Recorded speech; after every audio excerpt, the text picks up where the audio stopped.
Wow. That was really remarkable, Amer.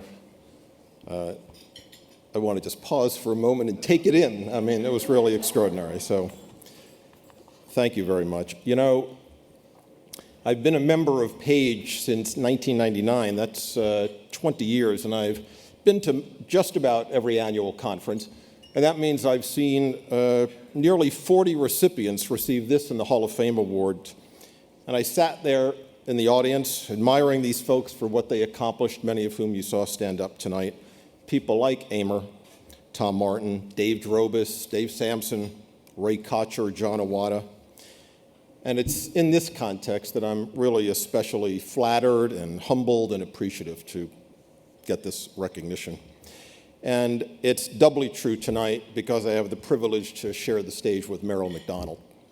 Meryl and I have known each other a long time, and I have the deepest admiration for her, both as a friend as well as a remarkably accomplished executive and entrepreneur. So congratulations, Meryl.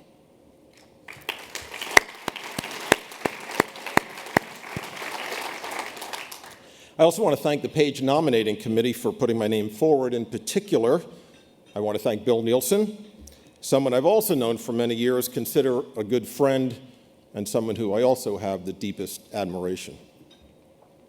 I also want to call out Roger. Yeah, give it up again for Bill. Come on.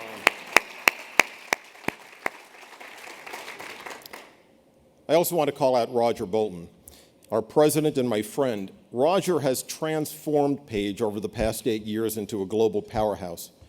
Yes, he has had the help and support of many, in fact, many in this room, but he's led the charge for leading that charge. All of us owe him are eternally grateful and owe him a lot of debt. So Roger, congratulations and thank you.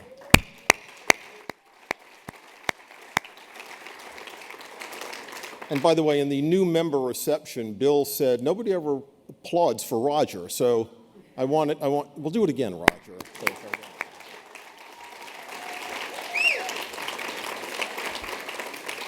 Now, Roger has really transformed this organization, so it's my pleasure to give you that recognition. And one other person to thank tonight, if you'll permit me, and that's the most important person of all, is my wife. Many of you here tonight know Susie and know how much I adore her and how remarkable she is. Before we moved to Los Angeles 15 years ago, Susie enjoyed a remarkably successful career in sales. And then when some folks might have considered retirement, she decided to act like the Stanford graduate that she is, and she became a tech entrepreneur. She imagined and created the company One Kings Lane, built it into a powerhouse, sold it, and now she's doing it again with another company targeting women over 50. Go to getinthegroove.com if you're interested, please.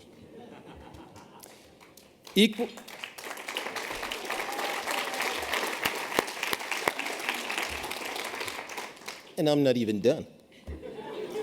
Equally importantly, she mentors countless young women who aspire to be successful entrepreneurs. Susie not only supports me, she inspires me every day. Sweetheart, you are one amazing woman.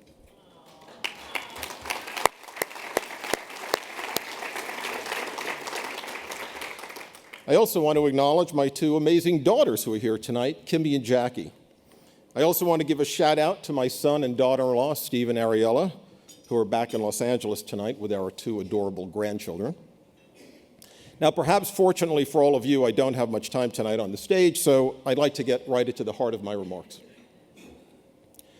The polarization of the world today has left us in serious trouble. Compromise and moderation seem to be dirty words, in part because the state of civil discourse is broken. And I propose to you that business must help fix this problem. The problem, interestingly, is one of communication and understanding. So it's not much of a leap to say there's a major role to play for the people in this room. Technology, globalization, climate change, immigration, and other daunting issues require complex thinking. Yet the more complex these challenges, the more we as a society have done our best to try to dumb things down. We live in a world of oversimplification, of tribes, binary choices, 180 characters, and sound bites. The irony is, and this is critical, polling repeatedly shows that societies are not as polarized as they may seem. And there is broad consensus in the middle, even though the debate seems to take place at the extremes. We see that in immigration, in healthcare, in taxation, in gun violence, even abortion. The endless bickering is pushing people away. The midterm report from the Hidden Tribes Research Project says 86% of Americans feel exhausted by the constant battle, and 89% say they want compromise. This combat fatigue is driving ordinary people out of the debate, leaving the vacuum to be filled by more extreme voices. Why has this happened? It used to be said that what made American politics unique compared with other democracies was that it always tended toward the middle. What has changed? Many have offered explanations ranging from globalism, gerrymandering, the social media and cable news echo chambers, automation displacing blue-collar jobs, as well as the shortcomings of our educational system. Regardless of what explanation you subscribe to, I am certain there is an important role for business to play, as well as for each of us as professional communicators, to help preserve a more harmonious and prosperous future for everyone on this planet. So in the few minutes I have remaining this evening, I'd like to do three things. One, explain why I think we have such a vital role to play. Two, offer a few thoughts of my own on how to do that. And three, suggest a concrete plan for us to move forward as a group. Now, I realize that some would question whether there is a corporate role here, and I believe there is. Edelman's most recent trust barometer said business is now expected to be an agent of change. Employees want their companies to improve economic and social conditions in the communities where they operate. And when so many of us have retreated inside bubbles of like-minded people in every other aspect of our lives, where we work may be the last place that we engage on a more than superficial level with people who have viewpoints different from our own. Plus, many of our companies have international operations that expose employees to cultures they wouldn't encounter in other aspects of their lives. There simply may be no other sector of society that cuts across these lines the way our organizations do. Consider the remarkable stance of the Business Roundtable, which just last month, as you know, for the first time, said a corporation's purpose is no longer just about maximizing shareholder value. Rather, corporate purpose must now include all of its stakeholders, including employees, suppliers, and the broader society. And as you well know, BlackRock CEO Larry Fink helped mainstream this trend a couple of years ago by demanding the companies they invest in demonstrate a higher purpose. So it should not be a stretch to those of us in this room to imagine that one higher purpose worth committing to is providing our millions of employees the tools and the inspiration to get outside their bubbles and to learn how to engage, listen, and find common ground with their fellow citizens. So what can we do? To be clear, this is not about the growing recognition of companies and their CEOs that there are various social issues on which they must take stands. The recent call by more than 140 CEOs for Congress to do something about gun violence is a great example of that trend. But that is not what I am talking about tonight. I am talking about business helping to create a more respectful, moderate society in which our citizen employees are better equipped and inspired to listen and respect one another and to embrace compromise. Leslie Gaines Ross of Weber Shandwick recently wrote a piece in the Harvard Business Review on the importance of civility in the office, and some companies have made efforts to extend that idea outside the workplace. But our ambition has to be to produce more than civility. It must be to achieve shared understanding and to make real progress against those issues we all know require urgent and serious attention. Here are just a few ways we might be able to make a difference. One, facilitate understanding between adversaries. You know, as Amer mentioned, I donate time to a great organization called Seeds of Peace. Perhaps some of you are familiar with it. Seeds is a remarkable organization supported by governments around the world. Seeds brings together extraordinary young people in their teens and 20s from the Middle East. The centerpiece of the Seeds program is a summer camp in Maine at which hundreds of young Palestinians, Israelis, Egyptians, and others come together for the first time and learn to listen and better understand the other side. As I was gathering my thoughts for tonight, I reached out to my friend Leslie Lewin, the executive director of Seeds of Peace. I asked Leslie what techniques they use to facilitate constructive dialogue between groups of people who start from the premise that their values and goals are completely adversarial. Leslie said they start with values, not issues, and through professional facilitation and time, the Palestinians and Israelis, for example, come to realize that their core values are not so different, and that in turn leads to the capacity to genuinely listen, understand, and even begin to respect the other person's opinion. Maybe there's a lesson here, and perhaps we can help teach our employees how to productively engage in conversations with people who disagree with them.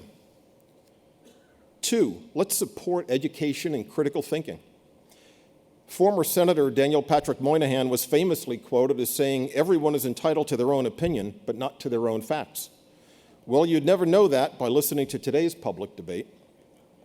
We seem to live in a world of parallel realities, depending on whether you watch Fox News or MSNBC or CNN. And that's even before we get into the hall of mirrors that has become social media and the darker corners of the internet. As PR people, we understand better than most the difference between spin and real information. And as executives, we also understand the importance of empirically based decision-making to achieving good results.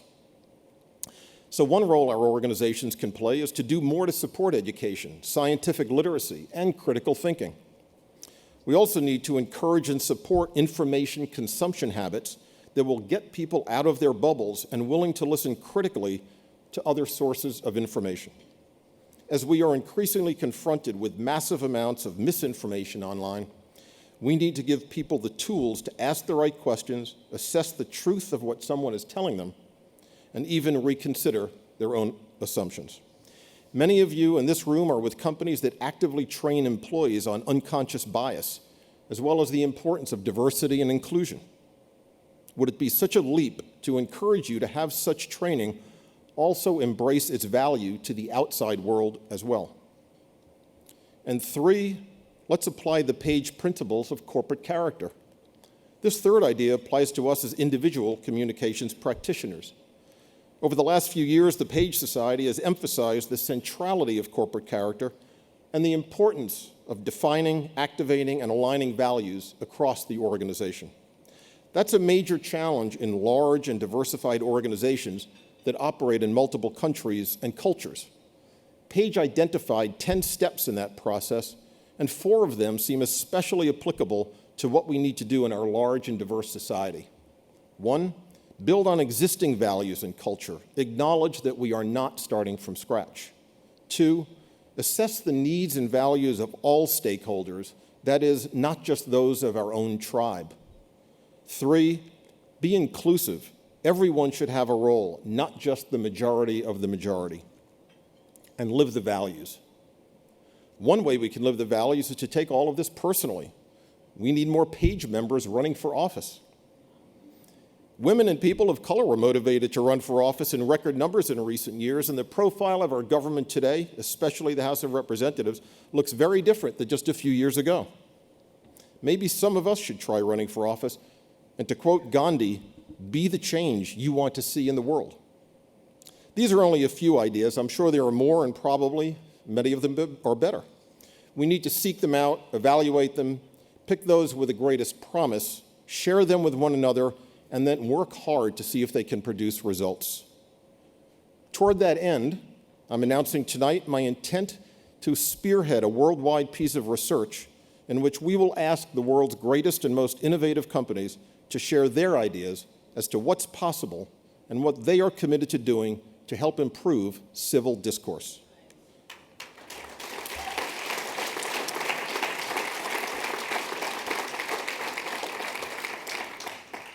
I'm calling this study the Dialogue Project, and I have enlisted the University of Southern California, the Institute for Public Relations, and my own company, ICF Next, to be official partners.